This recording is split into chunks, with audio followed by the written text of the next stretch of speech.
저는 올해 62세 최은주입니다. 남편을 떠나보낸 지도 벌써 몇 년이 흘렀죠. 매일 아침 일어나면 텅 빈 집이 저를 맞이했습니다. 혼자 끓여 먹는 미역국 한 그릇, 혼자 보는 저녁 드라마. 이런 일상이 반복되면서 마음 한구석이 점점 메말라가는 걸 느꼈어요. 그러던 어느 날이었습니다. 노래교실에서 만난 친구 정희가 제게 말을 꺼냈죠. 은주야, 좋은 분 하나 소개해 줄까? 우리 교회에 새로 나오시는 분인데 품이 있고 점잖아 보이더라고. 솔직히 처음엔 거절하려 했습니다. 이 나이에 무슨 만남이냐 싶었거든요. 하지만 정희가 계속 권하는 바람에 결국 한번 만나보기로 했어요. 약속 장소는 시내 한 조용한 카페였습니다.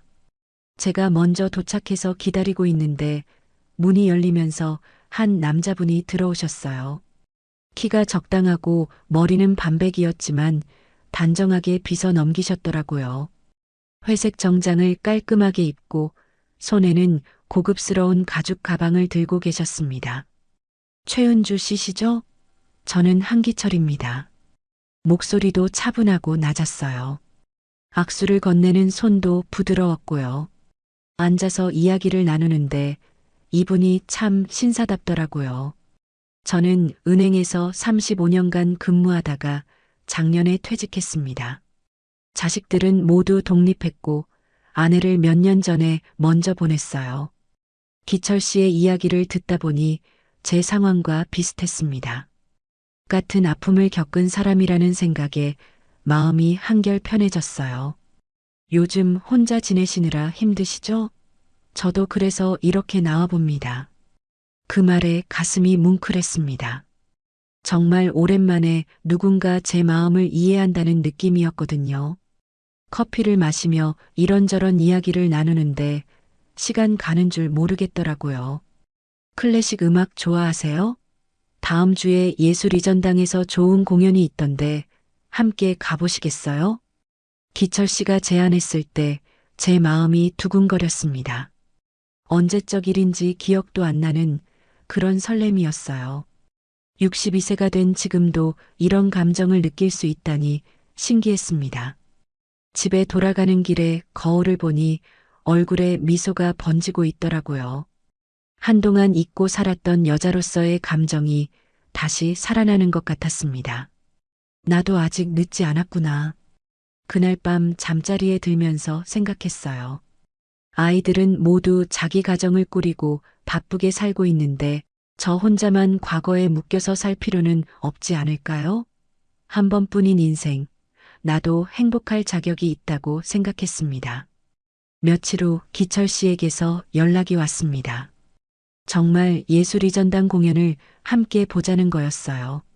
저는 기꺼이 승낙했습니다. 오랜만에 정성껏 옷을 골라 입고 화장도 진하게 해봤어요. 공연장에서 만난 기철 씨는 더욱 멋져 보였습니다. 곱게 편 어깨, 단정한 옷차림, 그리고 무엇보다 저를 바라보는 따뜻한 눈빛이 좋았어요. 오늘 정말 아름다우시네요. 그 한마디에 제 마음이 완전히 녹아버렸습니다. 남편이 세상을 떠난 후 처음으로 누군가에게 여자로서 인정받는다는 느낌이었거든요. 그날 이후로 기철 씨와 자주 만나게 되었습니다. 카페에서 차 한 잔, 공원 산책, 가끔은 맛있는 식당에서 식사도 함께 했어요. 함께 있으면 시간이 정말 빨리 갔습니다. 마음 한구석에서는 조금 빠른 것 아닌가 하는 생각도 들었지만 이런 감정을 언제 또 느껴볼 수 있을지 모르잖아요. 62세의 늦은 사랑이라고 해서 조심스럽게만 할 필요는 없다고 생각했습니다. 기철 씨와 만난 지 2달 정도 지났을 때였습니다. 그날도 시내 한 레스토랑에서 저녁 식사를 하고 있었어요.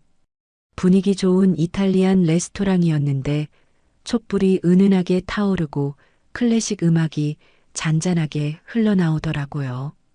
은주 씨, 오늘 특별한 이야기가 있어서 이런 곳을 골랐습니다. 기철 씨가 말하더니 갑자기 자리에서 일어났어요. 그러고는 주머니에서 작은 상자를 꺼내는 거예요. 제 마음이 쿵 하고 떨어졌습니다. 설마 이게 그런 건가 싶어서요. 은주 씨, 저와 결혼해 주세요. 상자를 열어보니 반지가 들어 있었습니다. 다이아몬드가 박힌 것은 아니었지만 은색이 반짝반짝 빛나더라고요. 주변 테이블에서도 저희를 보며 미소 짓고 있었어요. 순간 머릿속이 하얗게 변했습니다. 기쁘기도 하고 당황스럽기도 하고 남편과 사별한 후 이런 순간이 다시 올 줄 몰랐거든요. 가슴이 마구 두근거렸어요. 기철 씨. 제가 뭔가 말하려는데 기철 씨가 먼저 입을 열었습니다. 이건 예물 반지예요. 마음에 드시죠? 저는 고개를 끄덕였어요. 정말 꿈 같은 순간이었거든요. 하지만 기철 씨의 다음 말이 제게 찬물을 끼얹는 것 같았습니다. 그런데 은주 씨, 결혼식 비용은 어떻게 준비하실 건가요? 잠깐, 뭐라고요?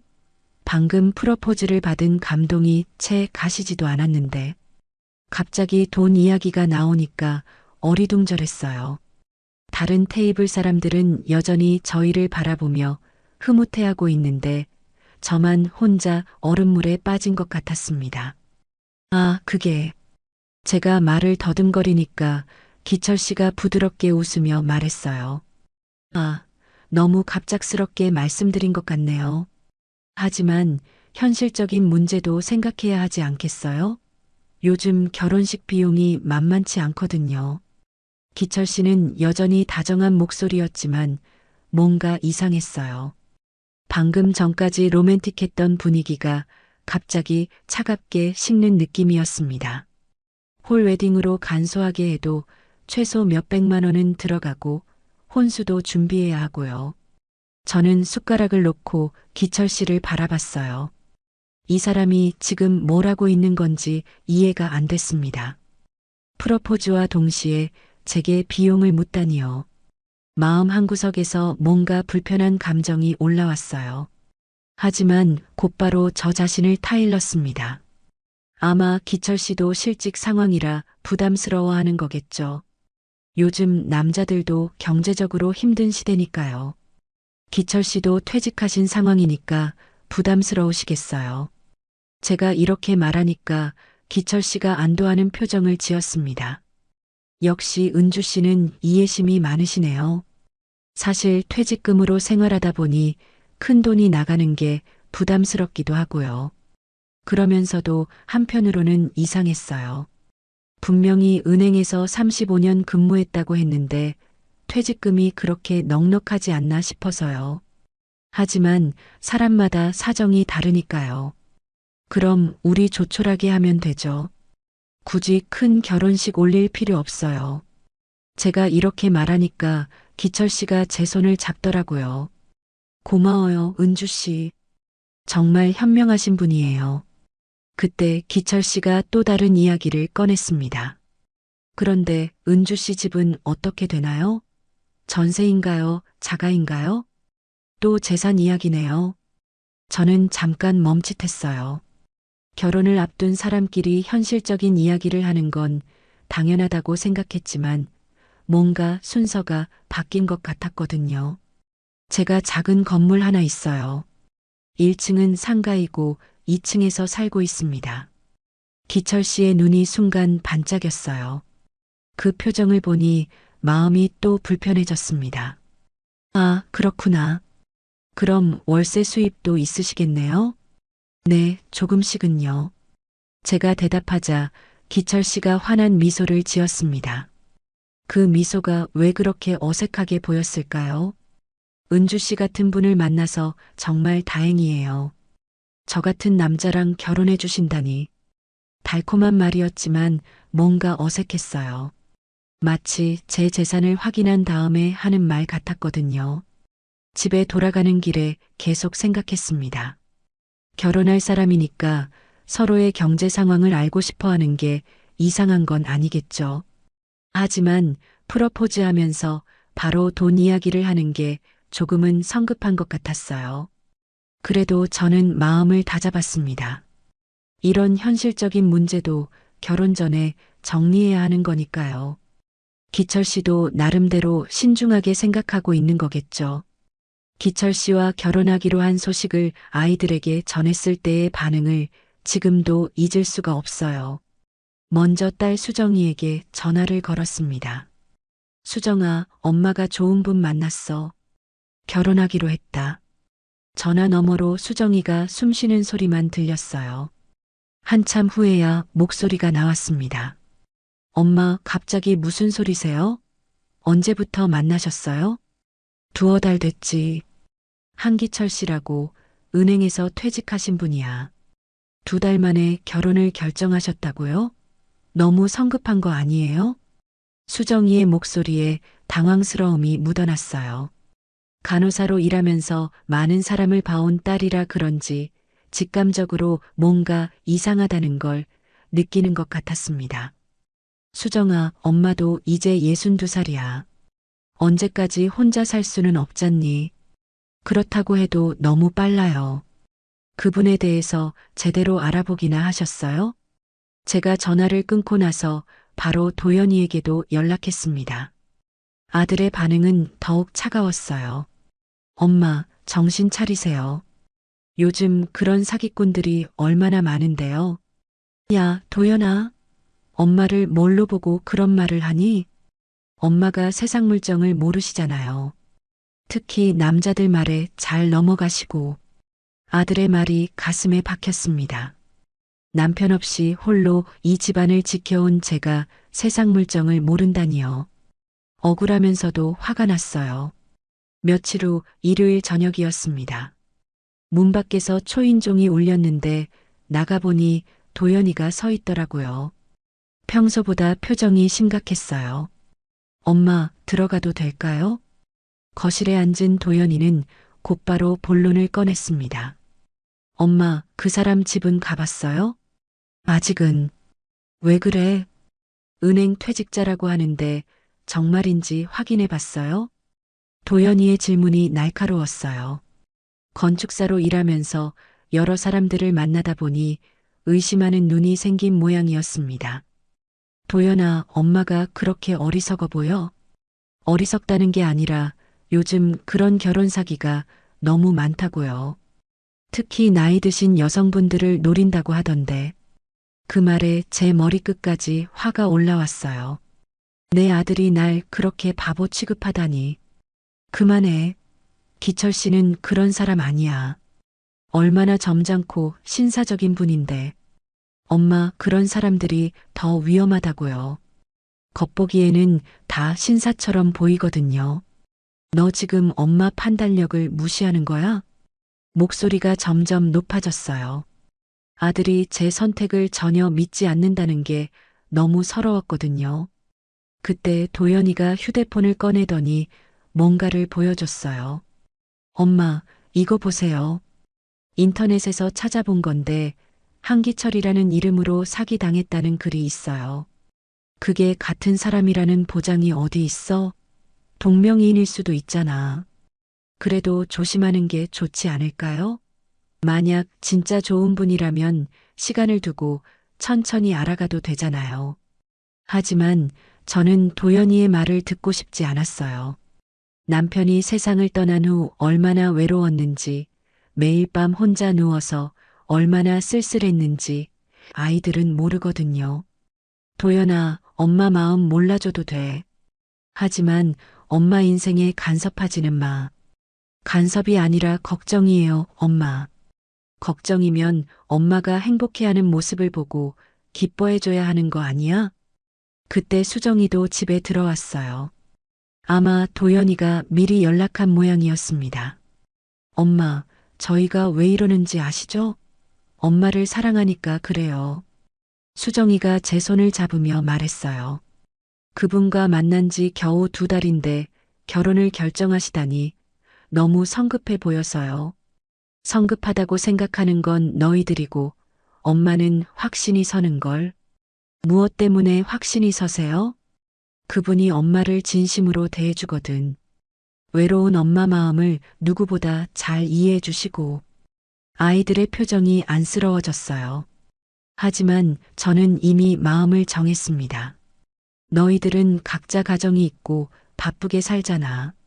엄마만 혼자 남겨두고 말이야. 엄마, 내 인생은 내가 선택한다. 62살까지 살아보고 판단하는 건데 왜 못 믿어주는 거야? 목소리에 힘을 주어 말했습니다. 아이들이 모르는 게 있었어요.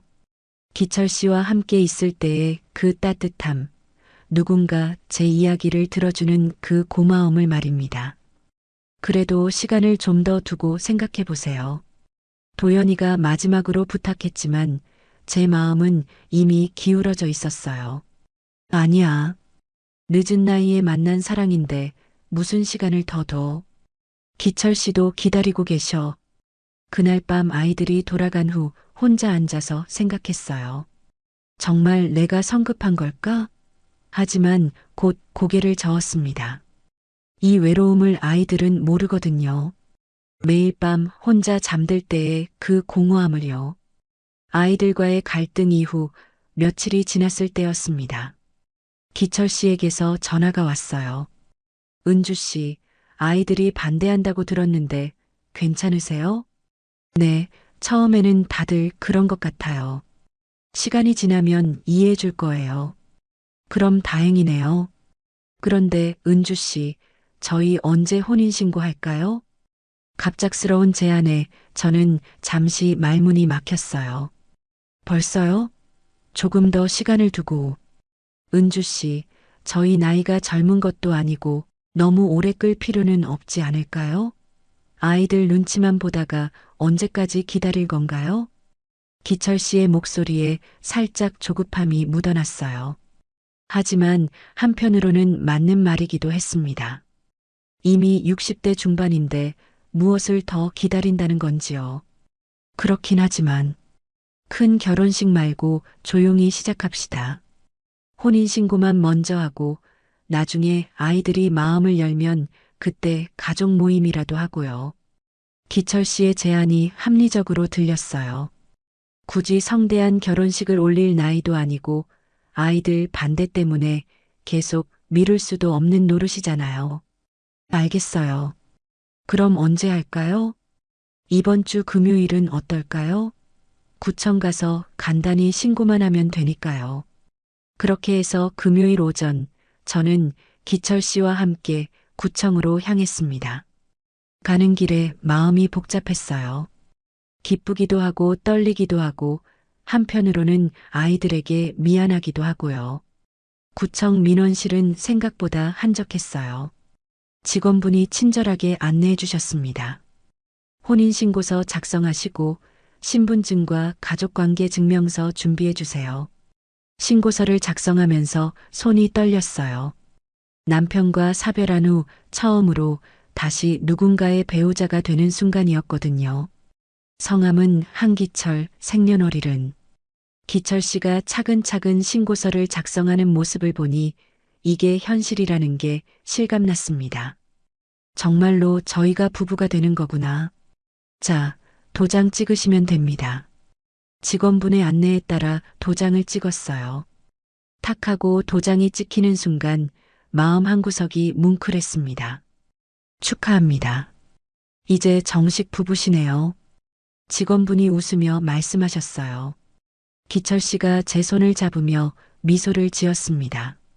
이제 정말 한 가족이 됐네요, 여보.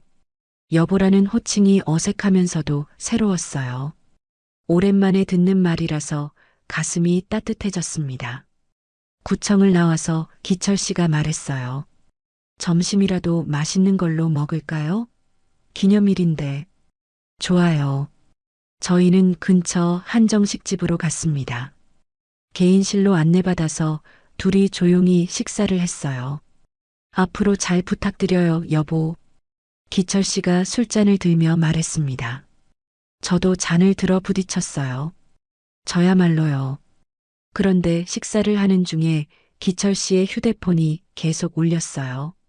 처음에는 무시하더니 나중에는 받을 수밖에 없다는 듯 자리에서 일어났습니다. 죄송해요. 잠깐만 받을게요. 기철 씨가 밖으로 나가서 통화를 했어요. 목소리가 들리지 않게 문을 닫고 나가더라고요. 혼자 앉아서 기다리는데 뭔가 이상했습니다. 결혼 당일에 그렇게 급한 전화가 뭘까요? 10분쯤 후에 기철 씨가 들어왔어요. 미안해요. 급한 일이 있어서요. 무슨 일이세요? 아, 그냥 옛 직장 동료인데 모임 때문에 연락한 거예요. 기철 씨의 대답이 왠지 어색했어요. 표정도 조금 굳어 보이고요. 식사를 마치고 나와서 택시를 타고 집으로 가는 길이었습니다. 기철 씨가 휴대폰을 만지작거리고 있는데 갑자기 화면이 켜졌어요. 그때 제가 우연히 봤는데 바탕화면에 젊은 여자 사진이 떠 있더라고요. 순간 가슴이 철렁했습니다. 20대로 보이는 예쁜 여자였어요. 기철 씨와 함께 찍은 사진 같았습니다. 저, 저 사진은 누구세요? 제가 조심스럽게 물어보니까 기철 씨가 깜짝 놀라며 휴대폰을 급히 주머니에 넣었어요. 아, 그냥 친척이에요. 조카 딸이에요. 웃으면서 대답했지만 표정이 부자연스러웠어요. 왜 조카 사진을 바탕화면으로 해놨을까요? 그리고 왜 그렇게 당황하며 숨기려 하는 건지요. 조카요? 네, 막내 동생 딸이에요. 예쁘죠? 기철 씨가 억지로 웃으며 말했지만 제 마음속에는 불안이 스며들기 시작했어요. 뭔가 이상했거든요. 조카라고 하기에는 너무 친밀해 보이는 사진이었어요. 집에 도착해서도 그 장면이 계속 머릿속에 맴돌았습니다.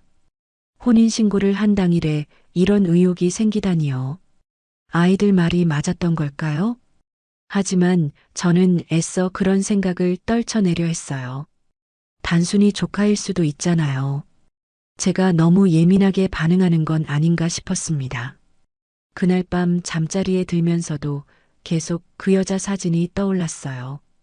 분명히 20대 초반으로 보이는 예쁜 여자였는데 기철 씨와 어깨를 나란히 하고 찍은 사진이었거든요. 아니야, 그냥 가족 사진일 거야.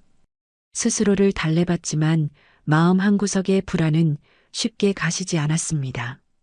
오늘 결혼을 한 날인데 왜 이렇게 마음이 무거울까요? 새벽에 잠이 깨서 생각해 봤어요. 아이들이 그렇게 걱정했던 이유가 있었던 걸까요? 하지만 이미 혼인신고까지 마친 상황에서 이런 생각을 하는 제 자신이 한심하기도 했습니다. 혼인신고를 한 지 일주일이 지났을 때부터 기철 씨의 모습이 조금씩 달라지기 시작했습니다. 처음에는 아주 미세한 변화여서 제가 예민하게 받아들이는 건가 싶었어요. 예를 들어 평소에는 제가 차를 끓여드리면 고마워요, 여보라고 정중하게 말씀하시던 분이 차 좀 더 진하게 우려줘라고 말하시더라고요. 말투도 조금씩 편해지는 것 같았고요. 그러던 어느 저녁 저희는 거실에서 함께 저녁을 먹고 있었습니다. 기철 씨가 갑자기 입을 열었어요. 여보, 우리 이제 부부니까 경제적인 것도 투명하게 관리해야 하지 않을까요? 무슨 말씀이세요? 젓가락을 든 손이 멈췄습니다. 뭔가 불안한 예감이 들었거든요. 당신 건물 말이에요. 1층 상가에서 월세가 들어오잖아요. 네, 그렇죠. 그 월세 통장을 제 이름으로 바꿔놓으면 어떨까요? 순간 등골이 서늘해졌습니다. 결혼한 지 겨우 일주일 만에 제 재산 관리를 하겠다는 말인가요? 왜 갑자기 그런 말씀을 하세요? 세입자들도 남자 통장주가 있으면 더 신뢰할 거예요. 요금 납부나 관리비 처리도 제가 해드릴 수 있고요. 기철 씨는 여전히 미소를 지으며 말했지만 그 미소가 어째서 이렇게 차갑게 느껴지는 걸까요? 그래도 제가 오랫동안 직접 관리해 왔는데, 여보, 우리 이제 부부잖아요. 부부는 하나인데 왜 따로따로 하려고 해요? 기철 씨가 제 손을 잡으며 말했어요. 그런데 그 손길이 전처럼 따뜻하게 느껴지지 않았습니다. 그런 게 아니라 갑자기 그러시니까 당황스러워서요. 당황스럽다니요? 저를 믿지 못하신다는 뜻인가요? 기철 씨의 목소리에 살짝 날이 서 있었어요. 지금까지 보지 못했던 모습이었습니다. 믿지 못한다는 게 아니라, 그럼 뭐가 문제인가요? 제가 당신 돈을 가로채려고 한다고 생각하시는 건가요?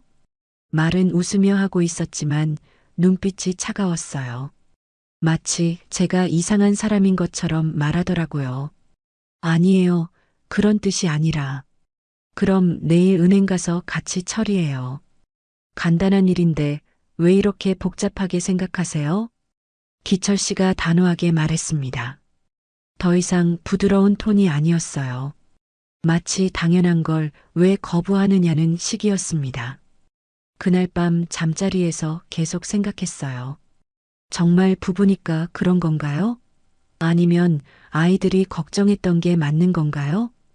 다음 날 아침 기철 씨는 평소보다 일찍 일어나더니 말했어요. 여보, 오늘 은행 갈 시간 있죠? 오전에 처리해버려요. 기철 씨, 다시 생각해 봤는데. 뭘 더 생각해요? 어제 다 얘기한 거 아니에요? 기철 씨의 표정이 굳어졌습니다. 어제까지만 해도 미소라도 띠고 있었는데 오늘은 아예 인상을 쓰고 있더라고요. 제가 그 건물로 생활하고 있으니까 조금 더 신중하게. 신중하게요? 우리가 남남인가요? 목소리가 점점 높아졌어요. 지금까지 한 번도 큰 소리를 낸 적이 없던 분이었는데 말입니다. 결혼할 때는 언제고 이제 와서 이런 식으로 나오시면 저는 어떻게 해야 되는 거예요? 기철 씨가 식탁을 탁 치며 일어났어요. 깜짝 놀라서 저도 몸이 움츠러들었습니다. 미안해요. 흥분했네요. 잠시 후 기철 씨가 다시 앉으며 말했어요. 하지만 억지로 참는 것 같았어요. 여보, 제가 무리한 요구를 하는 건가요? 그냥 통장 명의만 바꾸자는 건데. 그게 작은 일이 아니에요. 제 생활의 터전이거든요. 터전을 빼앗으려는 게 아니라 더 체계적으로 관리하자는 거예요. 저도 남자니까 이런 일에는 더 경험이 많고요. 그러면서 또 제 손을 잡더라고요. 당신이 힘들게 혼자 관리할 필요 없어요. 이제 제가 있잖아요. 달콤한 말이었지만 뭔가 소름이 돋았어요. 마치 제 재산을 노리고 접근한 것 같은 느낌이었거든요. 조금 더 시간을 주세요. 갑작스러워서. 시간요? 언제까지 시간이 필요한 거예요? 기철 씨의 목소리에 짜증이 섞여 있었어요. 일주일만. 일주일이면 충분하겠네요. 그때까지 충분히 생각해 보세요. 그날 하루 종일 기철 씨는 저에게 차갑게 대했어요. 평소처럼 다정하게 말을 걸지도 않고 텔레비전만 보고 앉아 있더라고요. 저녁에 제가 밥상을 차려놓고 불렀는데도 배 안 고파요라고 퉁명스럽게 대답하더라고요. 결혼 전에는 그렇게 다정하던 분이 이렇게 달라지다니. 그때 깨달았어요. 아, 이 사람이 진짜 원하는 건 제 재산이었구나. 사랑한다고 외로움을 달래주겠다고 했던 그 모든 말들이 거짓이었던 거죠. 밤에 혼자 누워서 눈물이 났어요. 아이들 말을 듣지 않은 제가 바보였습니다. 하지만 이미 혼인신고까지 한 상황에서 어떻게 해야 할지 막막했어요. 새벽에 화장실에 가려고 일어났는데 거실에서 기철 씨가 전화 통화를 하고 있더라고요. 응, 순조롭게 진행되고 있어. 곧 통장명에 바꿀 수 있을 것 같아. 누구와 통화하는 건지 알 수 없었지만 그 순간 온몸에 소름이 돋았습니다. 정말로 계획적이었던 거네요. 기철 씨의 변한 모습에 마음이 무거웠던 저는 며칠 후 노래교실에 갔습니다. 평소처럼 친구들과 함께 노래를 부르며 잠시나마 잡념을 떨쳐내고 싶었거든요. 은주야, 오늘 표정이 안 좋네. 무슨 일 있어? 절친한 친구 정희가 저를 보더니 걱정스러운 표정으로 물어봤어요. 아니야, 별일 없어. 애써 괜찮은 척했지만 정희는 제 마음을 이미 눈치챈 것 같았습니다. 결혼 생활 어때? 남편분이 잘해줘? 응, 잘해줘. 거짓말이었어요. 요즘 기철 씨는 예전 같지 않았거든요. 매일 통장 이야기만 하고 제가 거부하면 차갑게 대했습니다. 노래 교실이 끝난 후 정희가 저를 불러 세웠어요. 은주야, 커피 한잔 할까? 할 얘기가 있어. 근처 카페에 앉아서 정희가 조심스럽게 말을 꺼냈습니다. 은주야, 너 남편 말인데. 왜? 무슨 일이야? 정희의 표정이 심각해서 가슴이 두근거렸어요. 혹시 한기철이 맞지? 응, 맞아. 왜? 은주야, 이거 어떻게 말해야 할지 모르겠네. 정희가 한숨을 쉬며 주변을 둘러봤어요. 마치 누가 엿들을까봐 조심하는 것 같았습니다. 정희야, 무슨 일인지 얘기해줘. 답답해. 우리 교회에 다니는 김 집사님 있잖아. 그분이 그러는데. 정희가 말을 더듬거렸어요. 뭐라고? 한기철이라는 사람이 전에 국제결혼 사기를 쳤다는 소문이 있대. 순간 머릿속이 하얗게 변했습니다. 뭐라고요? 뭔 소리야, 그게? 김 집사님 친구분이 그 사람한테 당했다는 거야.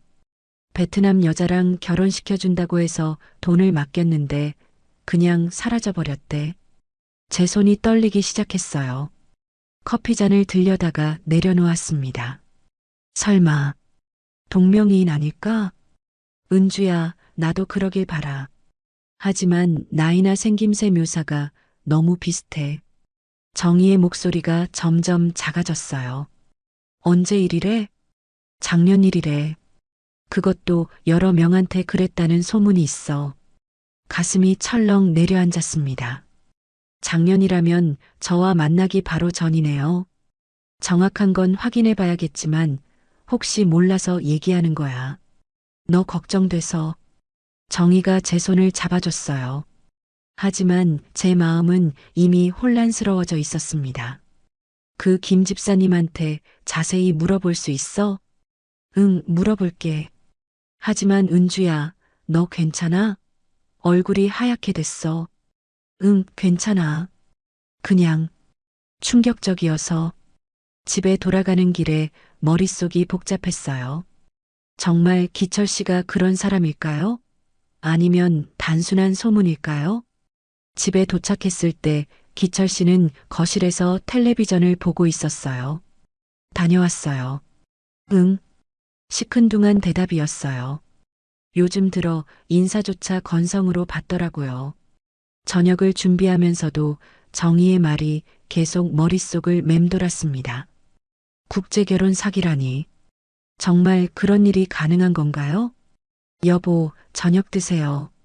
밥상을 차려놓고 불렀는데 기철 씨가 식탁에 앉으며 또 그 이야기를 꺼냈어요. 통장 이야기는 생각해 봤어요? 또 그 얘기네요.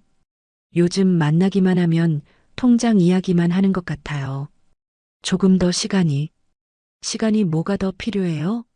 일주일이라고 했는데 벌써 사흘 지났잖아요. 기철 씨의 목소리에 짜증이 섞여 있었어요. 그때 정희의 말이 더욱 생생하게 떠올랐습니다. 혹시 정말 제 재산을 노리고 접근한 건 아닐까요? 기철 씨, 혹시 전에 국제결혼 중개 일하신 적 있어요? 조심스럽게 물어봤더니 기철 씨의 표정이 순간 굳어졌어요. 왜 갑자기 그런 걸 물어봐요? 그냥 궁금해서요.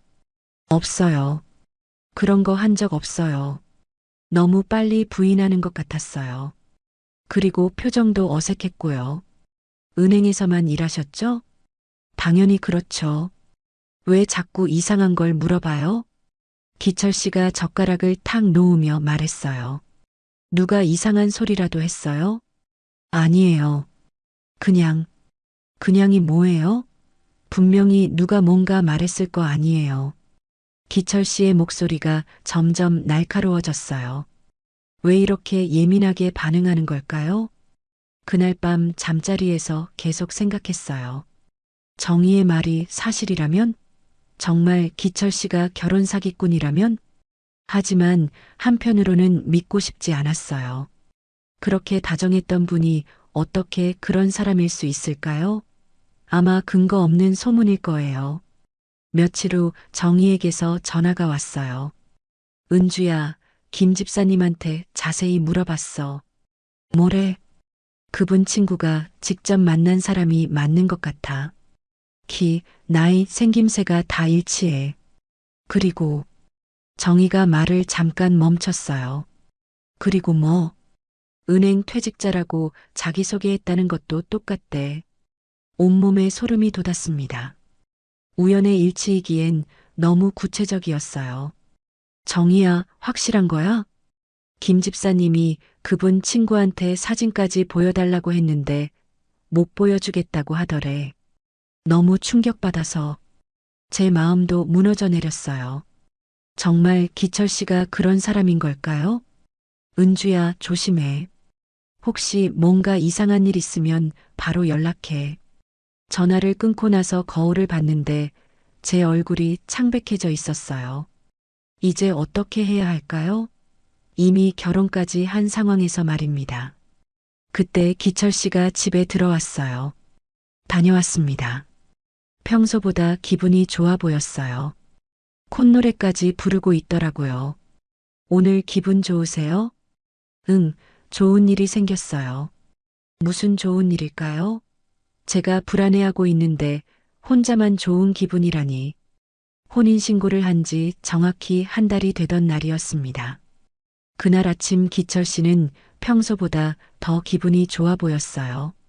콧노래를 부르며 세수를 하고 거울을 보며 머리까지 정성스럽게 빗고 있더라고요. 오늘 어디 가세요? 응, 옛 동료들이랑 만나기로 했어요. 기철 씨가 넥타이를 매며 대답했어요. 결혼 후 처음으로 정장을 차려입고 나가는 모습이었습니다. 언제 들어오실 거예요? 늦을 수도 있어요. 저녁은 밖에서 먹고 올게요. 그러고는 서둘러 나가버렸어요.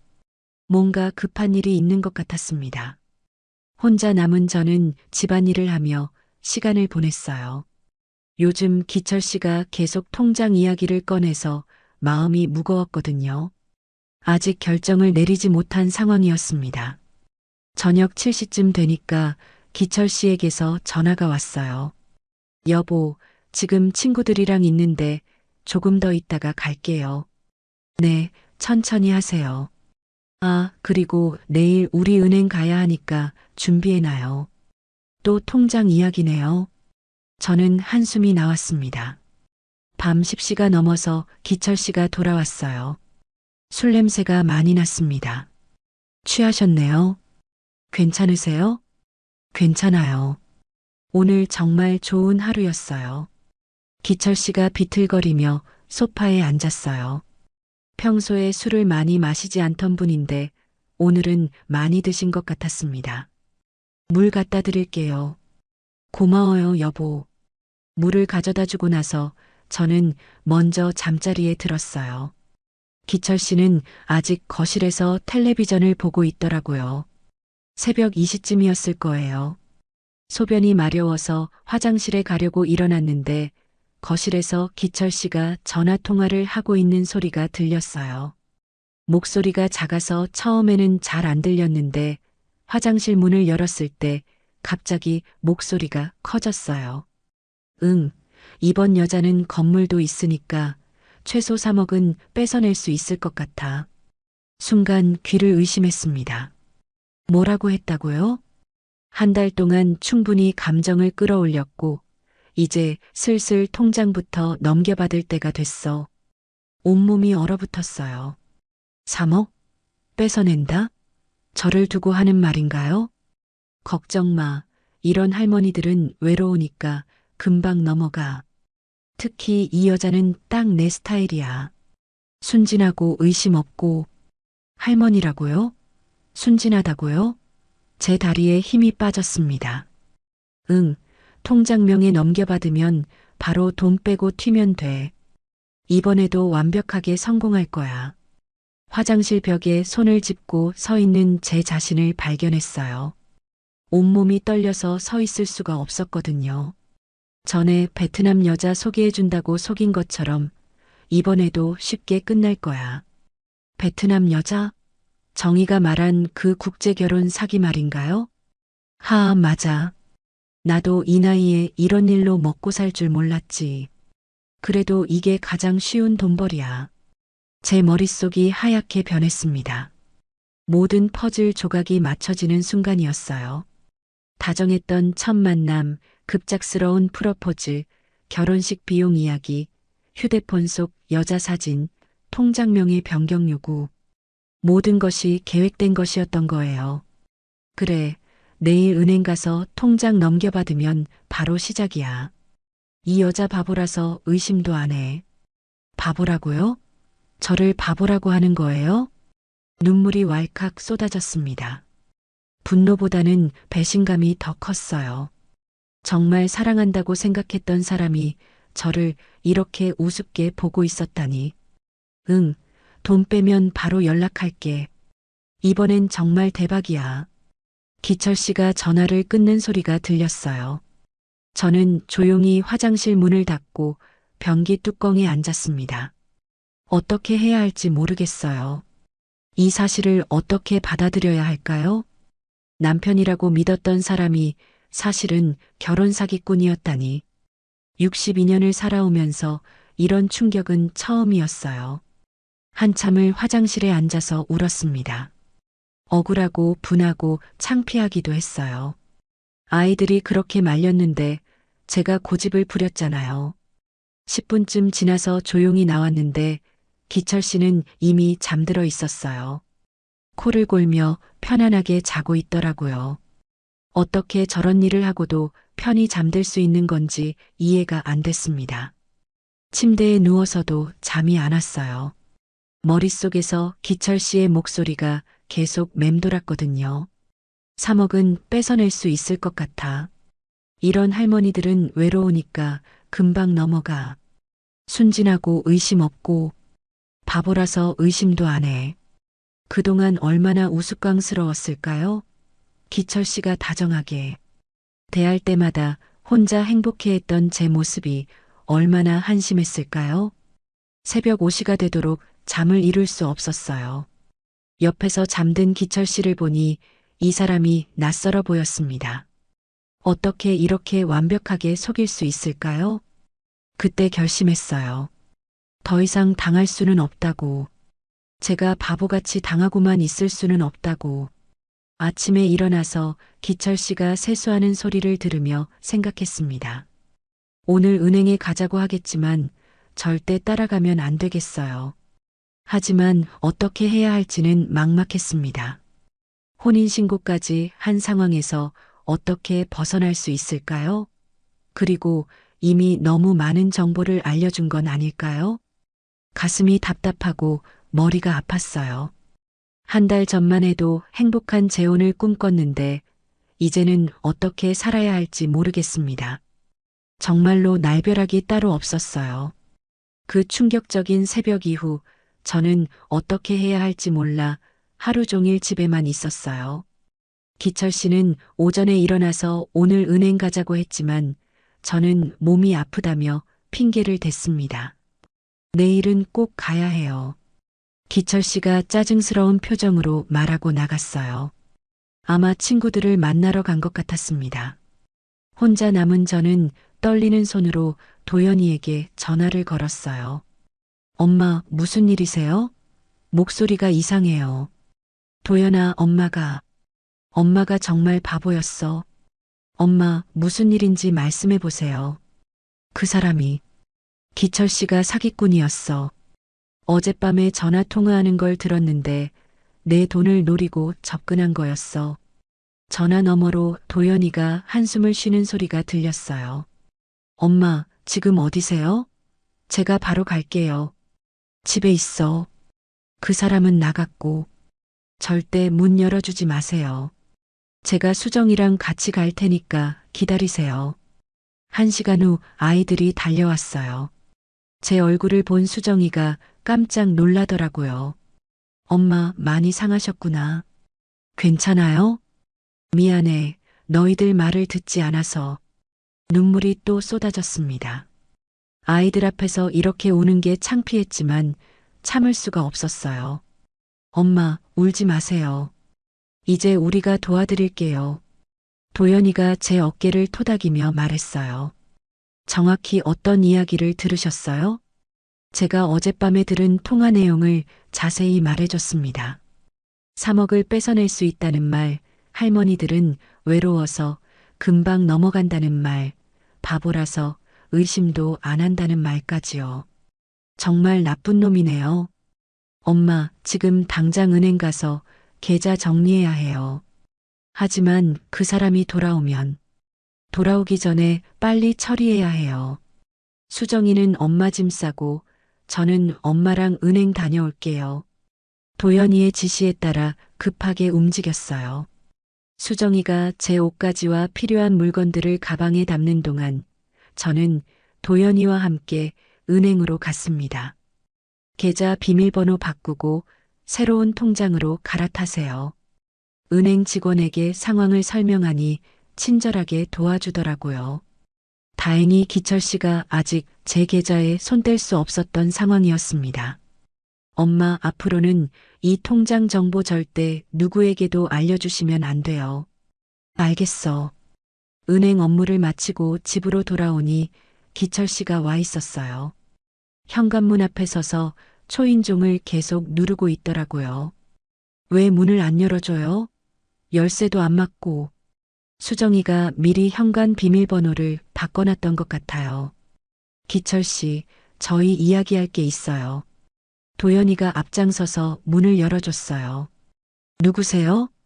엄마 아들입니다. 안으로 들어가시죠. 거실에 앉은 기철 씨의 표정이 굳어 있었어요. 뭔가 이상하다는 걸 눈치챈 것 같았습니다. 어젯밤 통화 내용 다 들었어요. 도연이가 단도직입적으로 말했어요. 무슨 통화요? 3억 뺏어낸다고 하던 그 통화 말이에요. 기철 씨의 얼굴이 하얗게 변했어요. 그게 무슨... 이제 그만하세요. 저희가 다 알고 있어요. 수정이도 나서서 말했어요. 결혼 사기죠? 국제 결혼 사기도 하셨고. 기철 씨가 갑자기 일어나더니 현관으로 향했어요. 잠깐, 어디 가세요? 제가 왜 여기서 이런 소리를 들어야 해요? 도망가시면 경찰에 신고할 거예요. 도연이의 말에 기철 씨가 멈춰섰어요. 지금까지 엄마한테서 가져간 게 있으면 다 돌려주세요. 가져간 거 없어요. 그럼 혼인신고 취소하고 조용히 사라지세요. 그날 저녁 기철 씨는 짐을 챙겨서 나갔어요. 마지막까지 할 말이 없다는 듯 고개를 숙이고 나가더라고요. 며칠 후 도연이가 경찰서에 신고를 했어요. 수사 결과 기철 씨는 전국을 돌아다니며 중년 여성들을 상대로 결혼 사기를 쳐온 전과자였습니다. 피해자가 10명이 넘어요. 엄마만 당한 게 아니에요. 경찰관이 설명해 주는 걸 들으니 더욱 화가 났어요. 저만 바보였던 게 아니라 다른 분들도 똑같이 당했다는 거잖아요. 다행히 엄마는 큰 피해 없이 빠져나오셨어요. 다른 분들 중에는 집까지 뺏긴 분도 있대요. 정말 운이 좋았던 것 같아요. 아이들이 빨리 도와줘서 큰 피해는 막을 수 있었거든요. 하지만 마음의 상처는 쉽게 아물지 않았어요. 몇 달 동안 사람을 믿을 수가 없었습니다. 특히 남자분들을 보면 저절로 몸이 움츠러들었어요. 그러던 중 복지관에서 연락이 왔어요. 은주 씨, 재혼 사기 예방 교육 강사를 해보시면 어떨까요? 은주 씨 같은 경험을 가진 분이 직접 말씀해 주시면 더 와닿을 것 같아서요. 처음엔 망설였어요. 제 부끄러운 이야기를 남들에게 공개하는 게 쉽지 않았거든요. 하지만 저와 같은 피해자가 더 이상 나오지 않기를 바라는 마음으로 시작했습니다. 지금은 한 달에 2번씩 복지관에서 강의를 해요. 50대, 60대 여성분들이 주로 오시는데 다들 진지하게 들어주십니다. 62세에 재혼을 결정하고 한 달 만에 날벼락을 맞은 제 이야기입니다. 이렇게 시작하는 저의 강의를 들으며 고개를 끄덕이시는 분들을 보면 제 경험이 헛되지 않았다는 생각이 들어요. 혼자 지내시느라 외로우시겠지만 성급한 재혼은 위험할 수 있어요. 상대방을 최소 6개월 이상은 지켜봐야 하고 특히 돈 이야기를 먼저 꺼내는 사람은 조심하셔야 해요. 제 이야기를 통해 한 분이라도 더 조심하실 수 있다면 그걸로 충분합니다. 지금은 아이들과 더 가깝게 지내고 있어요. 그리고 노래교실 친구들과도 더 자주 만나고 있고요. 혼자여도 괜찮다는 걸 알았거든요. 외로움 때문에 잘못된 선택을 할 필요는 없다는 것도요. 제 이야기가 누군가에게는 경고가 되고 누군가에게는 위로가 되길 바랍니다. 오늘도 복지관에서 이렇게 마무리했어요. 저는 박은정입니다. 올해 46살이죠. 동네에서 작은 피부 관리실을 운영하고 있어요. 남편을 먼저 보낸 지 벌써 5년이 지났습니다. 매일 똑같은 일상의 반복이었죠. 아침에 관리실 문을 열고 손님들을 맞이하고 저녁에 문을 닫는 그런 평범한 나날들이었어요. 그날도 평소와 다르지 않았습니다. 마지막 손님을 배웅하고 정리를 마치려던 참이었죠. 그때 친구 미라가 들어왔어요. 최미라. 저와 20회가 넘게 절친으로 지낸 친구입니다. 화장품 매장 점장으로 일하고 있어요. 늘 밝고 활발한 성격이었는데 그날의 미라는 뭔가 달랐습니다. 얼굴이 창백했어요. 눈가에는 다크서클이 짙게 자리 잡고 있었죠. 평소보다 말수도 적었습니다. 미라야, 무슨 일 있어? 제가 먼저 물었어요. 미라는 한참을 망설이더니 입을 열었습니다. 은정아, 나 너한테 부탁할 게 있어. 목소리가 떨리고 있었죠. 무슨 부탁인데? 저도 모르게 긴장이 됐어요. 이런 미라를 본 적이 없었거든요. 미라는 주위를 둘러보더니 제 손을 잡았습니다. 석진 씨가 너무 거칠어. 갑자기 무슨 소리인지 이해가 안 됐어요. 윤석진 씨는 미라의 남편이죠. 중견기업 임원으로 일하는 점잖은 사람이라고 알고 있었는데요. 무슨 말이야? 제가 되묻자 미라가 눈물을 글썽였습니다. 나는 더 이상 감당할 수가 없어. 너무 힘들어, 은정아. 그리고 미라가 한 말은 정말 충격적이었어요. 내가 대신 받아줄 수 없겠니? 순간 귀를 의심했습니다. 뭐라고 했는지 다시 한번 물어봤죠. 뭐라고 했어? 미라는 고개를 숙인 채 똑같은 말을 반복했어요. 남편을 내가 대신 받아줄 수 없겠니? 머리가 하얘졌습니다. 이게 무슨 소리인지 도저히 이해할 수 없었어요. 절친한 친구가 자기 남편을 받아달라니. 이런 부탁이 세상에 있을 수 있는 건가요? 미라야, 정신 차려. 지금 무슨 소리 하는 거야? 제가 소리쳤지만 미라는 계속 고개를 숙이고 있었습니다. 나는 정말 한계야. 남편은 점점 더 거칠어지고 있어. 나 혼자서는 감당이 안 돼. 저는 자리에서 일어났어요. 이상해, 정말 이상해. 미라야, 너 지금 제정신이야? 하지만 미라의 표정을 보니 장난이 아니었습니다. 진심이었어요. 정말로 자기 남편을 저에게 맡기겠다는 거였죠. 은정아, 제발. 미라가 제 팔을 붙잡았어요. 나는 정말 절망적이야. 다른 방법이 없어. 너 말고는 믿을 사람이 없어. 그 순간 미라의 눈빛을 봤습니다. 절망과 간절함이 섞인 정말 막다른 길에 선 사람의 눈이었어요. 20회 넘게 알고 지낸 친구인데 이런 표정은 처음 봤습니다. 하지만 받아들일 수는 없었어요. 아무리 절친한 사이라고 해도 이건 말이 안 되는 일이죠. 미라야, 나는 못해. 이건 정말 아니야. 제가 단호하게 말했지만 미라는 포기하지 않았어요. 한 번만, 딱 한 번만 도와줘. 남편한테 말해볼게. 내가 대신 받아준다고.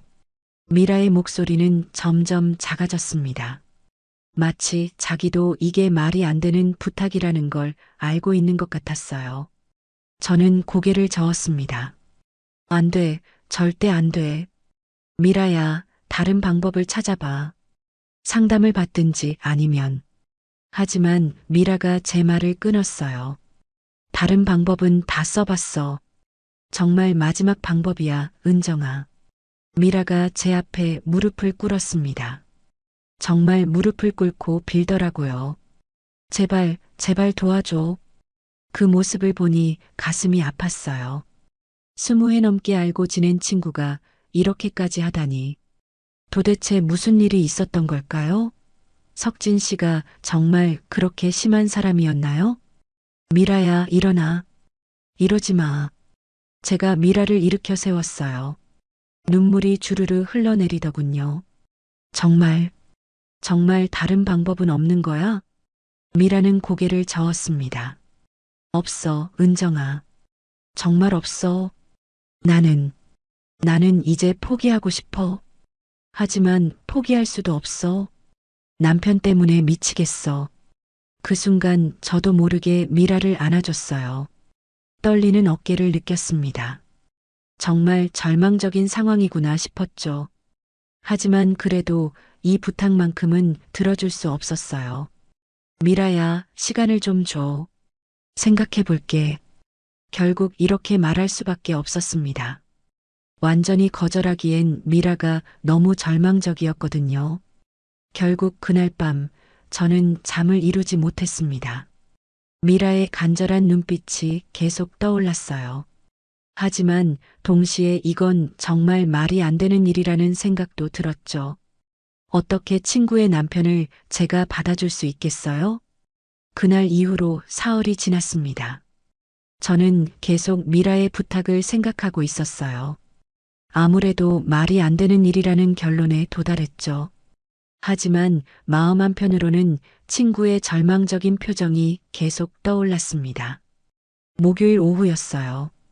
평소보다 손님이 적은 날이었죠. 마지막 손님 케어를 마치고 정리를 하고 있는데 관리실 문이 열렸습니다. 미라였어요.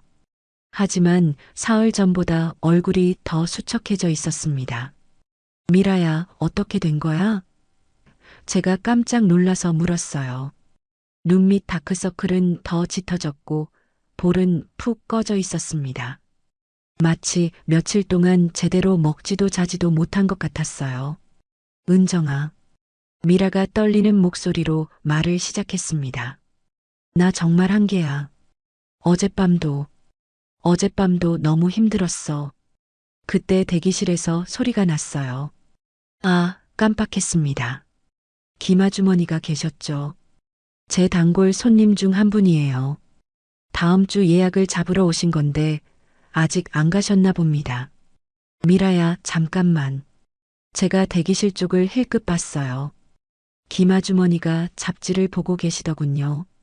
좀 더 안쪽으로 들어와. 미라를 관리실 깊숙한 곳으로 데려갔습니다. 하지만 미라는 이미 눈물이 고여 있었어요. 은정아, 정말 도와줘. 나 혼자서는 안 돼. 미라야, 진정해.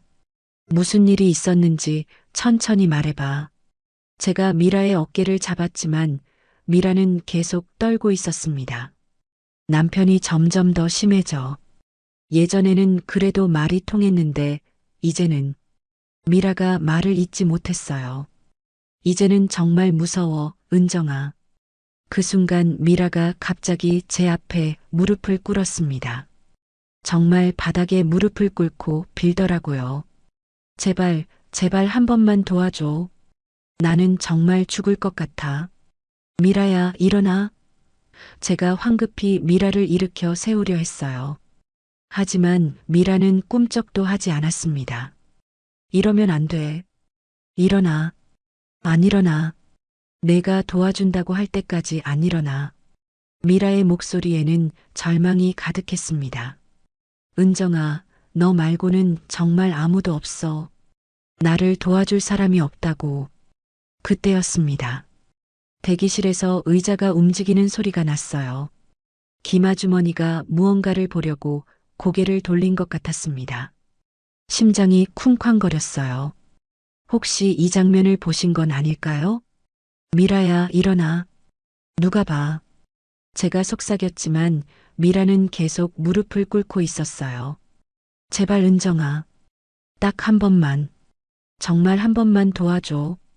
저는 어쩔 수 없이 미라를 안쪽으로 더 끌고 갔습니다. 김 아주머니가 못 보게 하려고요. 하지만 이미 늦었을지도 모르겠더라고요. 미라야, 정말 이건 말이 안 돼. 제가 단호하게 말했지만 미라의 눈에서 눈물이 주르르 흘러내렸습니다. 다른 방법을 찾자. 상담센터라도 가보자. 다 해봤어. 미라가 고개를 저었어요.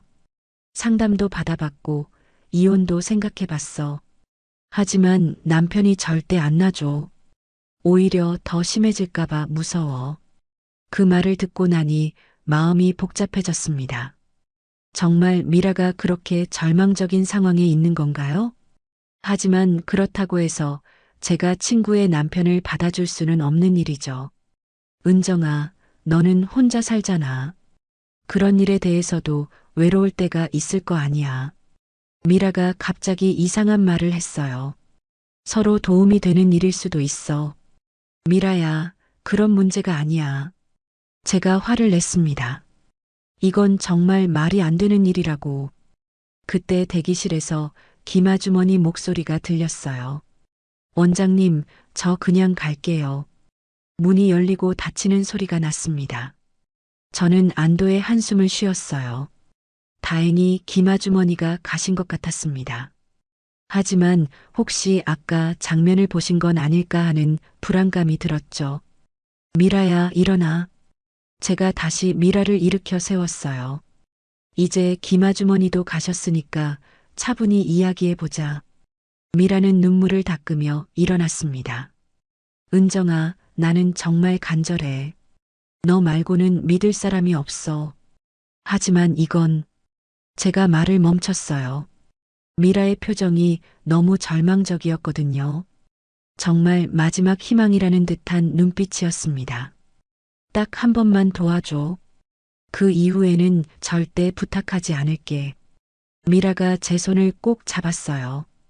은정아, 우리 20년 넘게 친구로 지냈잖아. 그 정도 우정은 있는 거 아니야? 그 말에 마음이 흔들렸습니다. 정말 20년 넘게 절친으로 지낸 사이인데 친구가 이렇게 간절히 부탁하는 걸 외면해도 되는 걸까요? 미라야, 제가 망설였어요. 정말, 정말 한 번만이야? 미라의 얼굴에 희망이 떠올랐습니다. 그래, 정말 한 번만. 약속할게. 그 순간 제 머릿속이 복잡해졌어요. 이게 정말 옳은 일일까요?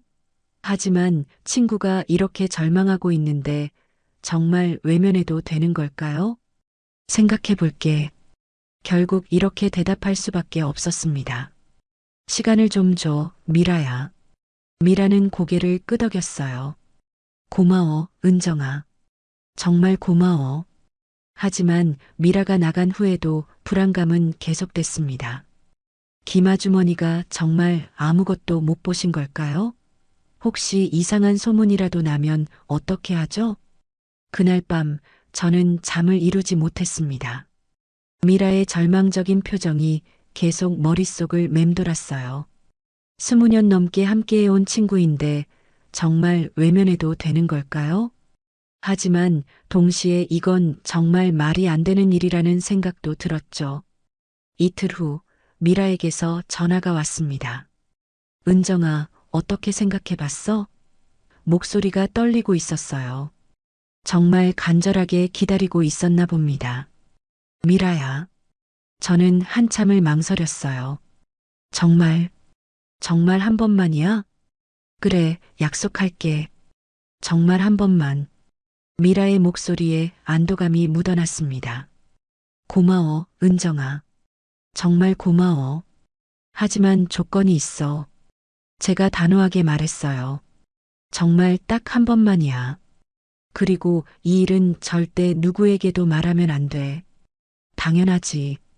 나도 미치지 않았어. 미라가 빠르게 대답했습니다.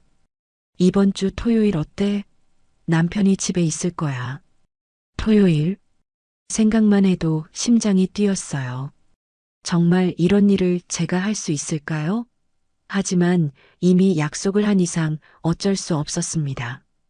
토요일 오후 2시, 저는 미란의 집 앞에 서 있었습니다. 손이 떨려서 초인종을 누르기가 힘들었어요. 심장이 너무 빨리 뛰어서 숨쉬기도 어려웠습니다. 은정 씨, 문을 열어준 건 석진 씨였어요. 평소보다 어색한 표정을 짓고 있었습니다. 들어오세요. 거실로 들어서니 미라가 가방을 들고 있었어요. 은정아, 고마워. 나는 잠깐 나갔다 올게. 어디 가는데? 제가 물었지만 미라는 대답하지 않았습니다. 그냥 급하게 나가버렸어요. 갑자기 집안이 조용해졌습니다. 석진 씨와 단둘이 남겨진 거죠. 어색한 침묵이 흘렀어요. 저는 소파에 앉아 있었고 석진 씨는 맞은편에 앉아 있었습니다. 은정 씨, 석진 씨가 먼저 말을 꺼냈어요. 미라에게서 들었습니다. 네. 저는 고개를 숙였어요. 얼굴이 화끈거렸습니다. 이런 상황이 이렇게 당황스러울 줄 몰랐어요. 미안합니다. 이런 부탁을 드려서 석진 씨의 목소리도 어색했어요. 하지만 미라가 워낙 그때 갑자기 초인종이 울렸습니다. 딩동. 저는 깜짝 놀라서 일어났어요. 누군가 왔나 봅니다. 누구죠? 석진 씨가 인터폰을 확인했어요. 아, 택배네요. 택배요? 저는 온몸이 굳어버렸습니다.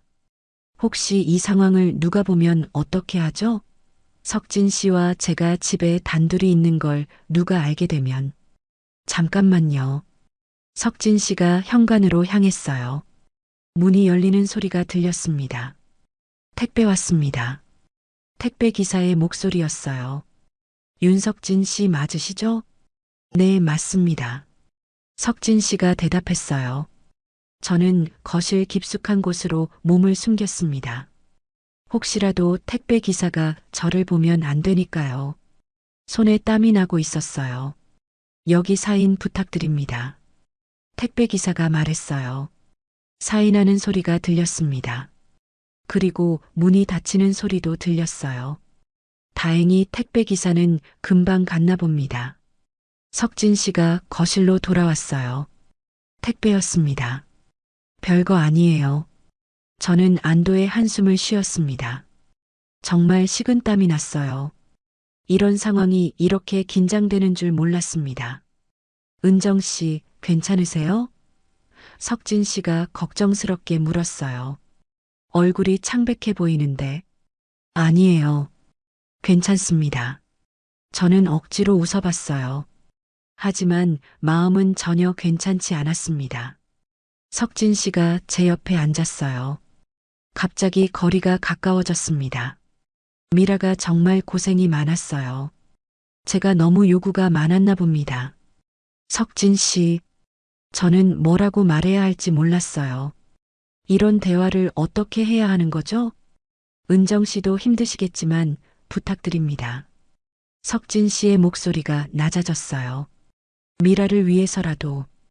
그 순간 저는 정말 복잡한 감정을 느꼈습니다. 이게 정말 미라를 위한 일일까요? 아니면 제가 잘못된 선택을 하고 있는 걸까요? 석진 씨가 제 손을 잡았어요. 따뜻했습니다. 오랫동안 남자의 손을 잡아본 적이 없었거든요. 5년 전 남편이 세상을 떠난 후로는 처음이었어요.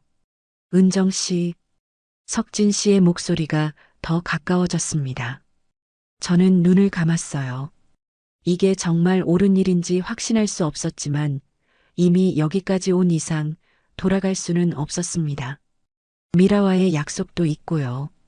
그렇게 저는 결국 금기의 선을 넘어버렸습니다. 친구의 남편과 함께 말이에요. 그 순간 머릿속이 하얘졌어요. 이게 정말 현실인가 싶었습니다. 시간이 얼마나 지났는지 모르겠어요. 정신을 차려보니 석진 씨는 샤워를 하고 있었고 저는 혼자 거실에 앉아 있었습니다. 이게 정말 일어난 일인가요? 저는 손을 보며 생각했어요. 정말 제가 친구의 남편과 이런 일을 한 걸까요? 곧 미라가 돌아올 거예요. 어떤 얼굴로 미라를 마주해야 할까요? 이 비밀을 평생 가지고 살아야 하는 걸까요? 석진 씨가 샤워를 마치고 나왔어요. 은정 씨, 정말 고맙습니다.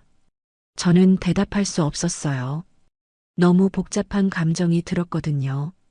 죄책감과 동시에 이상한 해방감도 느껴졌습니다. 이 일은 제가 떨리는 목소리로 말했어요. 정말 한 번만이에요. 물론입니다. 석진 씨가 고개를 끄덕였어요. 약속드립니다. 그때 현관문이 열리는 소리가 들렸습니다. 미라가 돌아온 거예요. 저는 재빨리 옷을 정리하고 태연한 척 앉아 있었습니다. 다녀왔어. 미라가 들어왔어요. 어떻게 됐어? 저는 미라를 제대로 쳐다볼 수가 없었어요. 이런 일을 하고 나서 어떻게 친구 얼굴을 봐야 하는지 모르겠더라고요.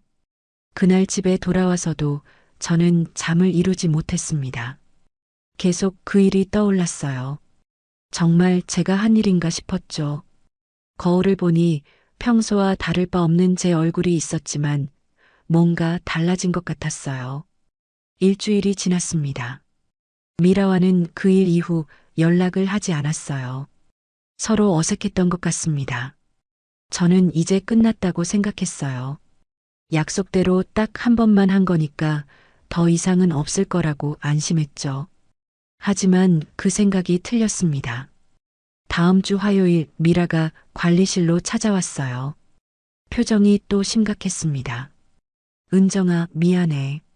미라가 고개를 숙이며 말했어요. 또 부탁이 있어. 뭐? 저는 깜짝 놀랐습니다. 미라야, 우리 한 번만 하기로 했잖아. 나도 알아. 하지만 미라의 목소리가 떨렸어요. 남편이 또 그래. 이번이 진짜 마지막이야. 저는 고개를 저었어요. 안 돼, 미라야. 이미 한 번 해준 거면 충분해. 은정아, 제발. 미라가 제 팔을 잡았습니다. 남편이 너무 만족해했어. 그래서 한 번만 더. 미라야, 이건 정말 아니야. 제가 단호하게 말했지만 미라는 포기하지 않았어요. 정말 이번만 더. 그 다음에는 절대 부탁하지 않을게. 미라의 눈에 또 눈물이 맺혔습니다. 결국 저는 또 넘어가고 말았어요. 친구의 눈물을 보니 차마 거절할 수가 없었거든요. 그렇게 두 번째가 시작됐습니다. 토요일 오후 저는 다시 미라네 집에 가 있었어요. 이번에도 미라는 일부러 집을 비웠습니다. 은정 씨, 또 와주셔서 감사합니다. 석진 씨가 저를 맞이했어요. 지난번보다 훨씬 자연스러워 보였습니다. 이번이 정말 마지막이에요. 제가 말했지만 석진 씨는 미소만 지었어요. 은정 씨는 정말 특별하세요. 석진 씨가 갑자기 이상한 말을 했습니다. 미라와는 완전히 다르네요. 그 말이 좀 이상했어요. 미라와 저를 비교하다니. 하지만 더 이상 생각할 틈도 없이 일이 진행됐습니다. 세 번째도 있었어요. 그 다음 주에도 미라가 또 찾아왔거든요. 정말 이번이 마지막이야. 똑같은 말을 반복했습니다. 네 번째, 다섯 번째. 어느새 매주 토요일이 되면 저는 미라네 집에 가고 있었어요. 미라는 매번 이번이 마지막이라고 했지만 계속 부탁이 이어졌습니다. 석진 씨도 점점 달라졌어요. 처음에는 미안해하더니 나중에는 당연한 듯이 행동했습니다. 은정 씨, 지금은 은정 씨 아니면 안 돼요. 어느 날 석진 씨가 이렇게 말했어요. 미라로는 더 이상 만족할 수 없어요. 그 말을 듣고 소름이 돋았습니다. 이게 무슨 상황인가요? 제가 미라의 남편을 빼앗는 건가요? 석진 씨, 이건 잘못된 거예요. 제가 말했지만 석진 씨는 들으려 하지 않았어요. 은정 씨도 외롭잖아요. 서로 도움이 되는 일 아니에요? 석진 씨의 말에 할 말이 없었습니다. 여섯 번째가 되었을 때 저는 정말 이상하다고 생각했어요. 이게 정상적인 일일까요? 미라는 정말 괜찮은 걸까요? 미라야, 이제 그만하자. 어느 날 제가 미라에게 말했어요. 이건 너무 이상해. 왜? 미라가 되물었습니다. 별일 아니잖아. 그냥 도와주는 거지. 별일 아니라고? 저는 믿을 수 없었어요. 미라야, 이건 내 남편이야. 알아. 하지만 남편이 만족하니까 나도 편해. 미라의 대답이 너무 이상했어요. 그리고 너도 나쁘지 않잖아. 그 말에 저는 말문이 막혔습니다. 정말 미라가 이런 말을 하는 건가요? 일곱 번째, 여덟 번째. 시간이 갈수록 저는 이 상황에서 빠져나가고 싶었어요. 하지만 미라는 계속 부탁했고 석진 씨는 점점 더 집착했습니다. 은정 씨, 미라는 이제 필요 없어요. 어느 날 석진 씨가 충격적인 말을 했어요. 은정 씨만 있으면 돼요. 무슨 소리예요? 제가 깜짝 놀랐습니다. 그런 말 하시면 안 돼요. 진심이에요. 은정 씨와 계속 만나고 싶어요. 석진 씨의 눈빛이 이상했어요. 뭔가 위험한 느낌이 들었습니다. 그때부터 저는 정말 무서워지기 시작했어요. 이 상황이 통제 불가능해지고 있다는 생각이 들었거든요. 미라야, 이제 정말 그만하자. 제가 미라에게 간절히 말했어요. 이상한 방향으로 가고 있어. 무슨 말이야? 미라가 시치미를 뗐어요. 그냥 계속하면 되잖아. 안 돼. 나는 이제 못하겠어. 제가 단호하게 말했습니다. 하지만 그날 밤 미라에게서 전화가 왔어요. 은정아, 이번만 더 도와줘. 남편이 계속 그러네. 저는 거절하려고 했어요.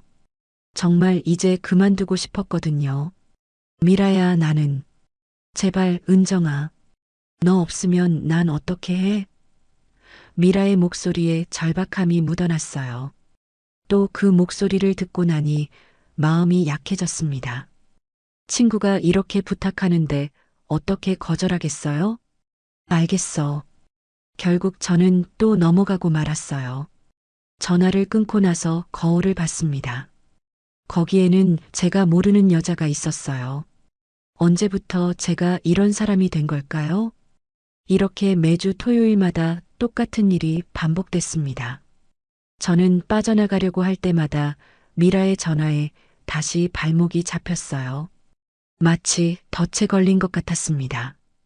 아홉 번째, 열 번째. 이제 저는 숫자도 세지 않게 됐어요. 그냥 매주 토요일이면 자동으로 미란의 집에 가고 있었습니다. 은정 씨는 정말 대단해요.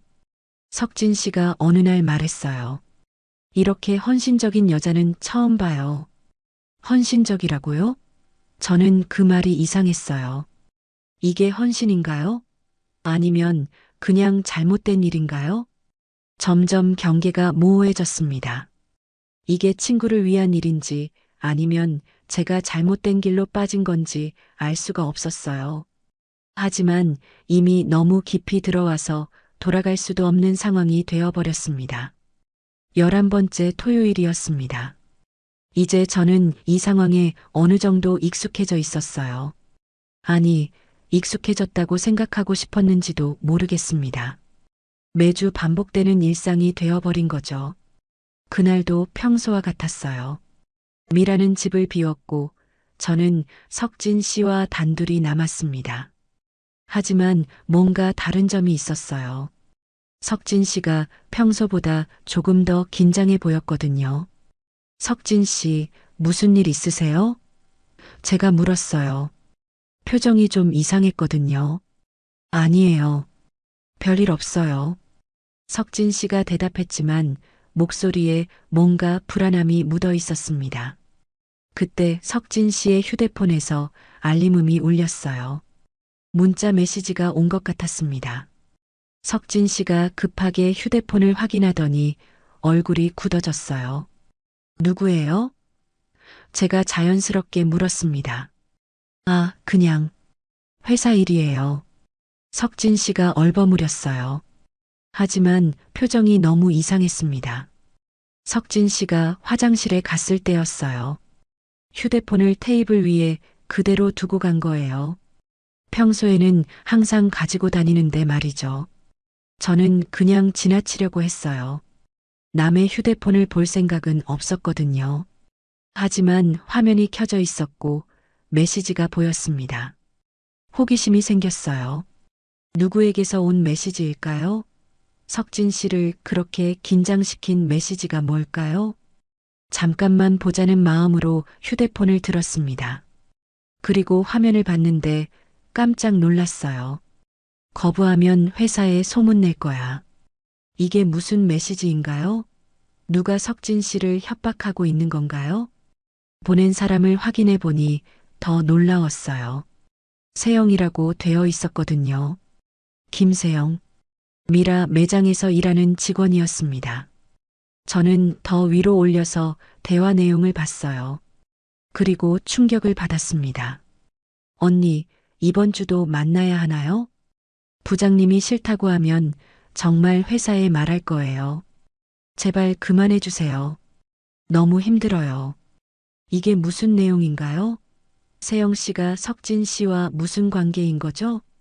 더 놀라운 건 석진 씨의 답장이었어요. 은정 씨도 똑같이 하고 있어. 너만 특별한 게 아니야. 조용히 해. 소문나면 너도 끝이야. 저는 손이 떨렸어요. 은정 씨라니. 그게 저를 말하는 건가요? 석진 씨가 세영 씨에게 제 이야기를 했다는 건가요?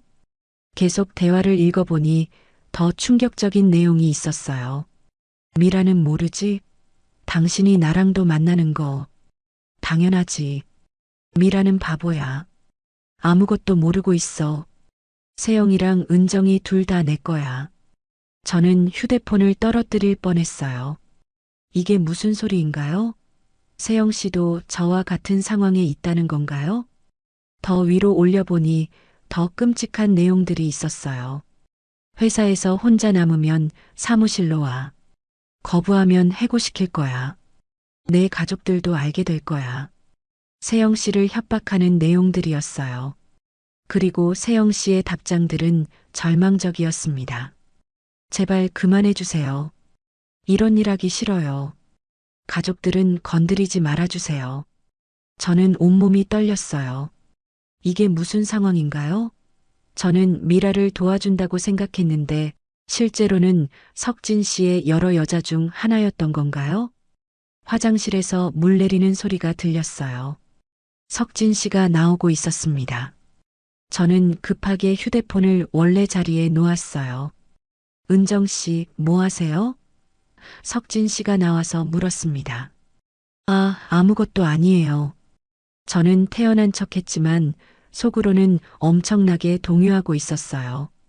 석진 씨가 휴대폰을 확인하더니 제 눈치를 봤어요. 혹시 메시지 보셨어요? 아니요. 안 봤어요. 거짓말이었지만 어쩔 수 없었어요. 하지만 석진 씨는 의심스럽다는 표정을 지었습니다. 정말요? 네, 정말이요.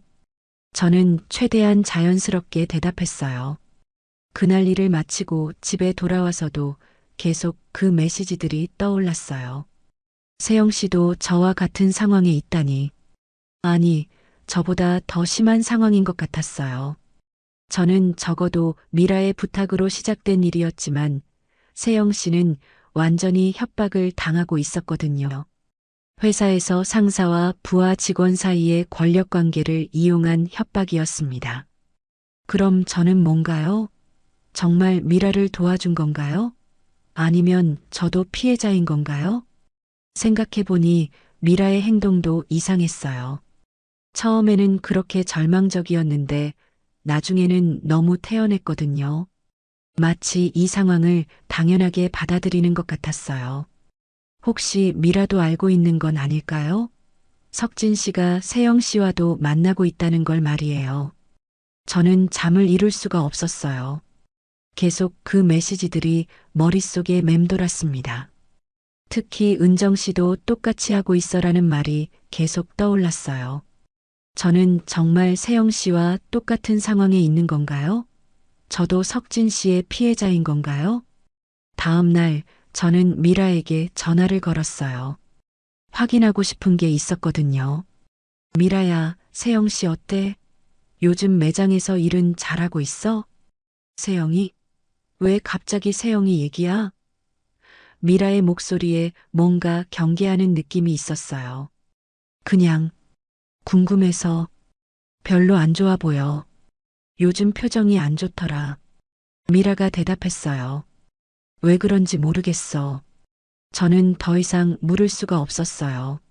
하지만 확신이 들었습니다. 세영 씨도 저와 비슷한 상황에 있다는 걸 말이에요. 그럼 저는 지금까지 뭘 한 건가요?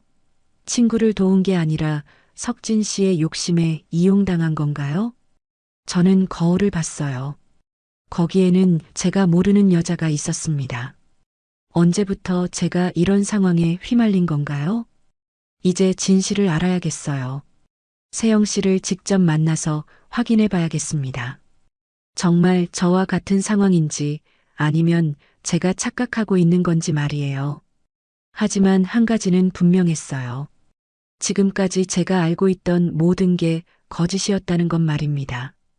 진실을 알게 된 후 며칠 동안 저는 잠을 제대로 이루지 못했어요.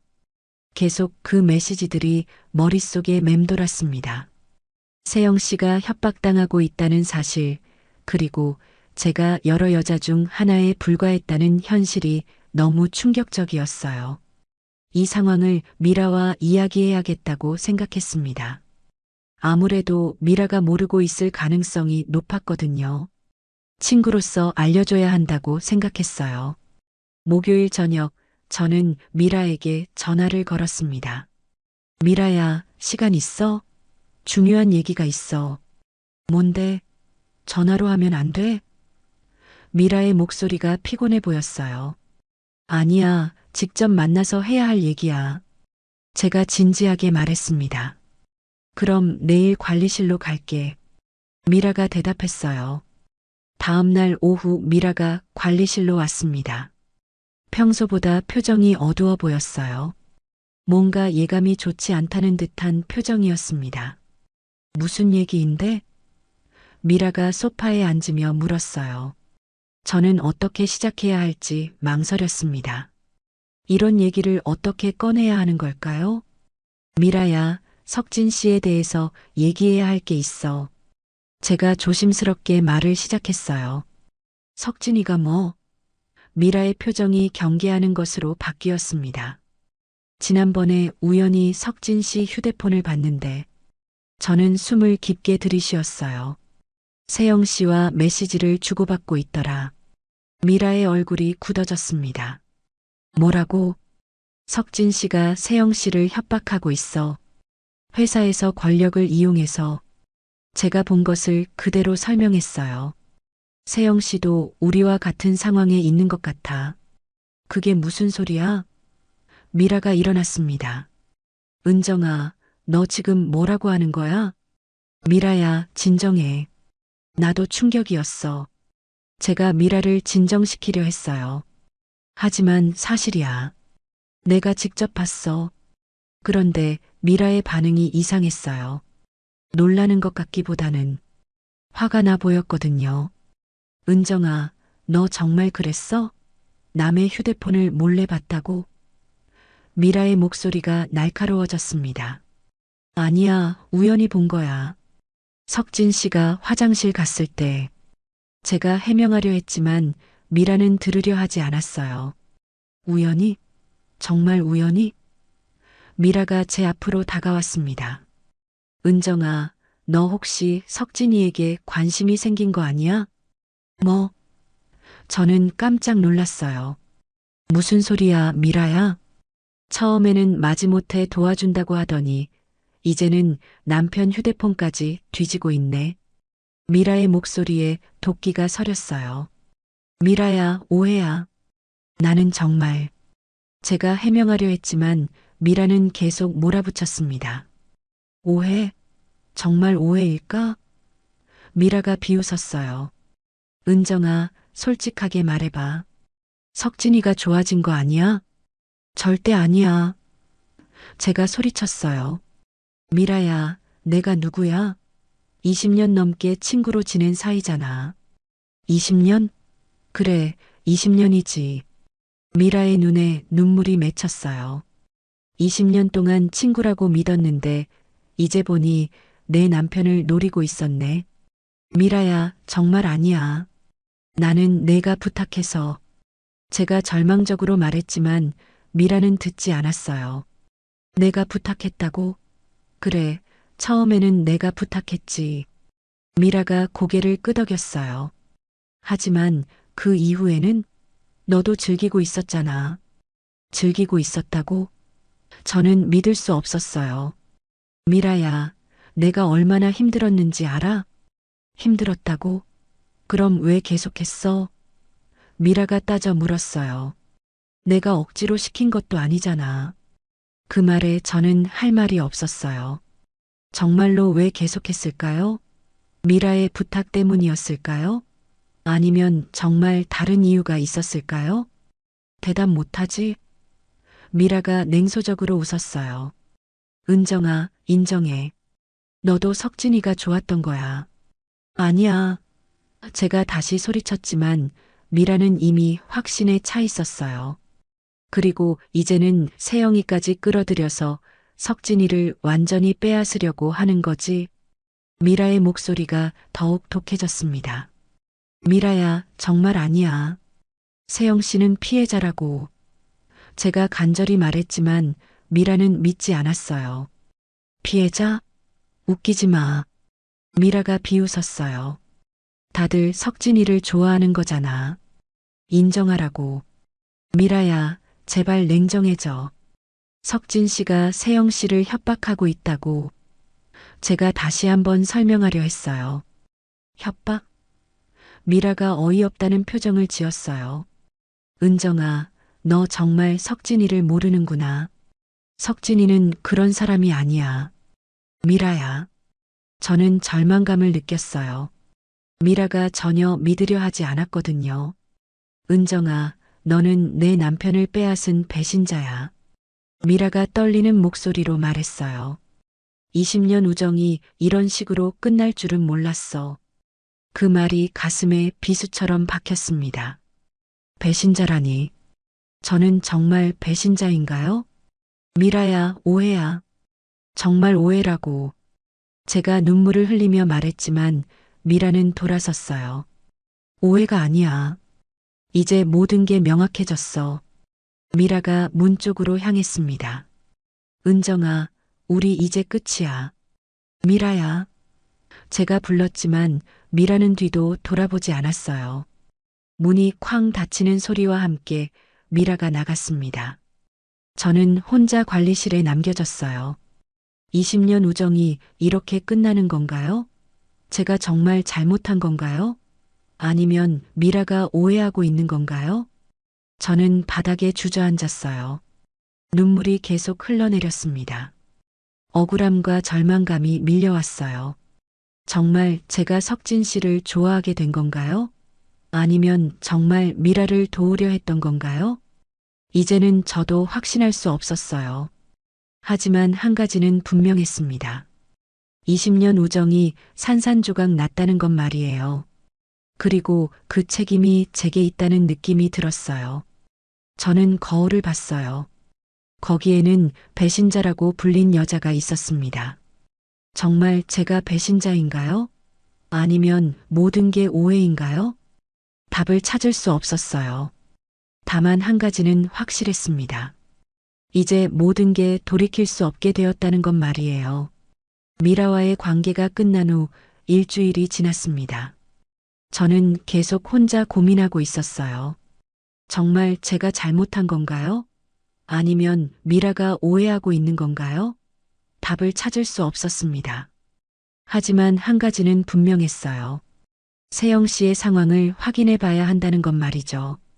제가 본 메시지가 사실이라면 세영 씨는 지금도 고통받고 있을 거예요. 저는 미라의 화장품 매장 주소를 찾았습니다. 직접 가서 세영 씨를 만나기로 했어요. 더 이상 혼자 고민할 수는 없었거든요. 화요일 오후 저는 매장 앞에서 기다렸습니다. 세영 씨가 퇴근할 때까지 기다리기로 했어요. 6시가 되자 매장 불이 꺼지고 세영 씨가 나왔습니다. 세영 씨, 제가 조심스럽게 불렀어요. 세영 씨는 깜짝 놀라며 저를 봤습니다. 은정 언니? 어떻게 여기에? 세영 씨, 잠깐 이야기할 시간 있어요? 제가 물었어요. 무슨 일이세요? 세영 씨의 표정이 불안해 보였어요. 중요한 얘기가 있어요. 석진 씨에 관한 일이에요. 제가 조심스럽게 말했습니다. 세영 씨의 얼굴이 창백해졌어요. 석진, 부장님요? 네. 근처 카페에서 이야기해도 될까요? 제가 제안했습니다. 세영 씨는 한참을 망설이더니 고개를 끄덕였어요. 알겠어요. 카페에 앉아서 저는 조심스럽게 이야기를 시작했습니다. 세영 씨, 혹시 석진 씨가 부담스러운 일을 시키지 않나요? 세영 씨가 눈물을 글썽였어요. 어떻게 아셨어요? 저도 비슷한 상황에 있어서요. 제가 솔직하게 말했습니다. 은정 언니도요? 세영 씨가 놀란 표정을 지었어요. 저는 지금까지 있었던 일들을 세영 씨에게 모두 털어놨습니다. 미라의 부탁으로 시작된 일, 매주 반복되는 상황, 그리고 휴대폰에서 본 메시지들까지 말이에요. 세영 씨는 제 이야기를 들으며 계속 고개를 끄덕였어요. 저도 똑같아요, 언니. 언제부터였어요? 제가 물었습니다. 3개월 전부터요. 세영 씨가 떨리는 목소리로 말했어요. 처음에는 야근이라고 했는데 점점 세영 씨의 이야기는 저보다 더 심각했어요. 석진 씨가 회사에서 권력을 이용해서 협박하고 있었거든요. 거부하면 해고시킨다고 했어요. 그리고 제 가족들에게도 안 좋은 소문을 퍼뜨리겠다고